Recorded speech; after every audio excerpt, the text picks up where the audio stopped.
Hey, welcome into another episode of Whoosh here with me, Louie. I promised that we would be doing a lot more Magic unboxings because the Magic the Gathering Spider-Man set comes out in pre-release is just over 3 weeks away.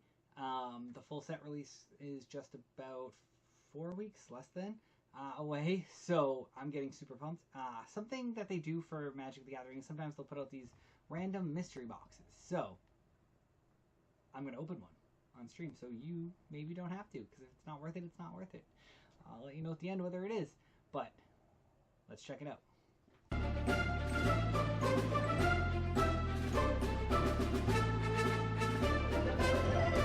Alright, so here is our mystery box.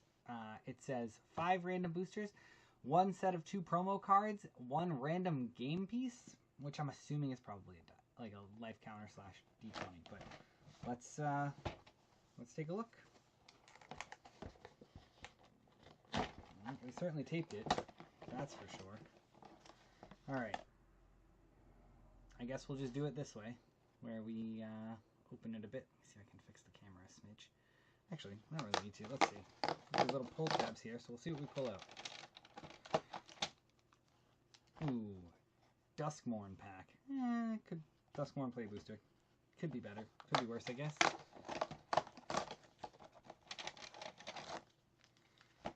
Murders at Karlov play booster. Okay. Oh, I just spoiled some of that. Bloomborough play booster. Another Bloomborough play booster. Alright, our last booster. Let's see. Maybe get something good. Innistrad Midnight Hunt Collector booster. Okay, I mean, not overly excited about those. I mean, Bloomborough is a fantastic set, but let's see. We have Park Heights Pegasus as one of our promos from Streets of New Capenna. Flying Trample. Whenever Park Heights Pegasus deals combat damage to a player, draw a card. If you had 2 or more creatures enter the battlefield under your control this time. I mean, that's not great. Ooh, we got an Outlaws of Thunder Junction oversized D20. For reference, this is what a normal D20 looks like, and this is our oversized life counter 20. So, an OTJ. Alright, that's cool. And we got Sereth, the Viper's Fang. Other tapped creatures you control have Death Touch. Other untapped creatures you control have Hexproof. Pay 1 and untap another target creature or land you control. Okay, that's a weird thing. I'm sure somehow that's gonna work as like a thing, but I don't really know how. Okay. So that's that. We ended up with 2 Bloomborough, Murders at Karlov, and an Innistrad Collector booster. I guess we'll start with the one I'm probably least excited for and work our way down. We'll do the Collector booster last since that's the big one. I don't remember there being anything massively big in Midnight Hunt, honestly. But funny story, I haven't played Magic that long. I've been playing about 1.5 years-ish, and this was the set that really came out when I started to jump in. So that's kind of cool, I guess. I did collect some of them before, like the Dungeons & Dragons ones. And Kamigawa Neon Dynasty I really loved the art on, so I was collecting that even though I didn't play Magic. But now I play, so let's see what we pull. We have a Tunnel Tipster. Make your move. I don't remember there being too much in Karlov. Honestly, that was worth much. Makeshift Bonding. Convenient Target. Meddling Muse. Pompous Gaudabout. Not on my watch. Hide in Plain Sight. Look at the top 5 cards of your library. Cloak 2 of them and put the rest on the bottom of your library in a random order. To cloak a card, put it onto the battlefield face down as a 2/2 creature with Ward 2. Turn it face up anytime for its mana cost if it's a creature card. And Case of the Filched Falcon. Ooh, alright, a nice swamp. So, not starting off overly strong there. Really at all. That's kind of a bummer. We'll go to Duskmorn next. It definitely had an 80s horror movie vibe to it, so it was kind of a fun set.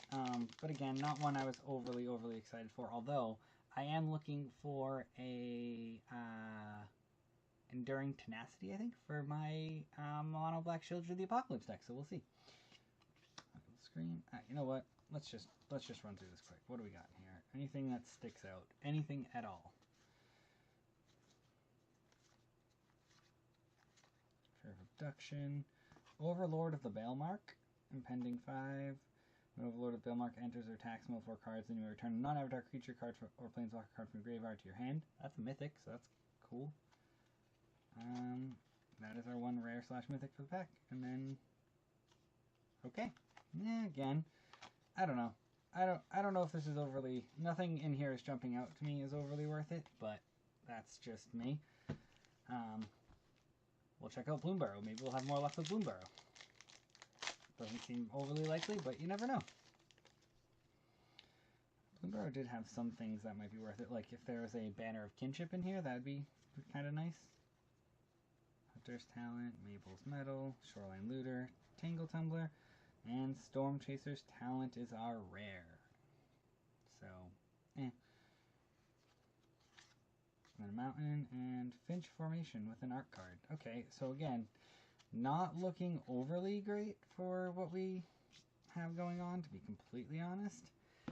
I think at this point, I would have to say this is probably not worth the money, but you never know. Maybe something will turn it around here. Not confident though. Hazel's Nocturne, Camellia Seed Miser, which is a really nice one. I enjoy that card. I have a commander deck built around it. I don't think it's worth much though. So, not going well at all on this front. Okay. Alright, well we're down to the big boy here, and I don't think this is gonna go well. Innistrad Midnight Hunt had some really weird mechanics in it if you're getting into Magic, or even if you played it. The day-night mechanic was really weird for werewolves, but maybe there's something good in here. And this, I am not sure how it's gonna map out, so let's see. Okay, so it looks like the rares might be at the back, but again, I don't know much about things in here. That is a really cool looking land though. Like, very, very cool. Willowgeist, Treefolk Spirit. Whenever one or more cards leave your graveyard, put a +1/+1 counter on Willowgeist. When Willowgeist dies, you gain life equal to its power. That's kind of cool. I mean, it's got some mechanics in there you can use. The Guardian Zealot. At the beginning of combat on your turn, choose any number of creatures with different powers. Each of them gets +X and gains vigilance until end of turn, where X is the Guardian Zealot's power. Okay. Moonveil Regent. It's a dragon. Flying. Whenever you cast a spell, you may discard your hand. If you do, draw a card from each of that spell's colors. When Moonveil Regent dies, it deals X damage to any target, where X is the number of colors among permanents you control. Okay.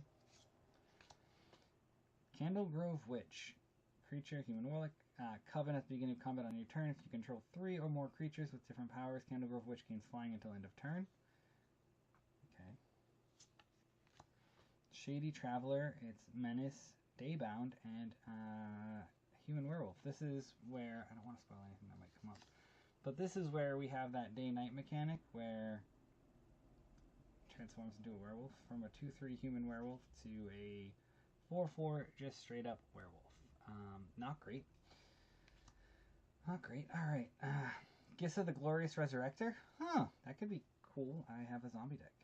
If a creature an opponent controls would die, exile it instead at the beginning of your upkeep. Put all creature cards exiled with Gissa the Glorious Resurrector onto the battlefield under your control. They gain Decayed. Interesting. Okay. Avid Admirer. Light at the Night deals X damage to any target. It deals X damage +1 damage instead if that target is a creature or a planeswalker. Flashback 3. Remove X loyalty counters from one planeswalkers you control. If you cast the spell this way, X can't be 0. And then we have a cool zombie token. So, I don't know much about some of these cards. I imagine this was not worth the money. I paid about $40 for it at Target. And I'm going to be completely honest. I don't know if this is worth it. But you know what I will do? I will do a quick look on these prices, and I will let you know whether they are worth it or not. So give me 1 second, and we'll be right back. Awesome. So we didn't get absolutely hosed on it, to be honest. We maybe got like $28 worth of value back if we were to go and sell these 4 cards. So I was wrong. Overlord of the Bailmark is like $20-ish according to the websites I checked. So that's kind of a cool pull. Storm Chaser's Talent was another good one. Camellia Seed Miser and Geese of the Glorious Resurrector. Those are all the ones I found that were over $1 each. The rest were kind of meh, to be honest. But it was fun to finally find one of those because I've never had the chance to see one before. So that was cool. But I would definitely say don't buy those. I mean, even if I had probably hit it big, I probably would say don't buy them. Simply because it's more of a gamble than just buying packs you want. Like, I definitely did not want a Murder at Karlov Manor pack. I barely wanted a Duskmourn one. That one happened to have the best card in it, to be honest, but not exactly what I was looking for. And the Midnight Hunt Collector's Booster, while a Collector Booster, Midnight Hunt is a set that's not overly great, in my opinion. I just genuinely don't love it. But do with that what you will. Hopefully maybe this helps you decide whether you want to go buy one or not. Yeah. But like I said, some more Magic content coming up. A lot more comic book content hopefully coming down the pike too. So thanks for joining us. Let me know, would you buy one of these? And have you bought them? In the comments. I'm curious to see who has bought them and who hasn't. So yeah, let me know down there. And we'll catch you next time. Thanks!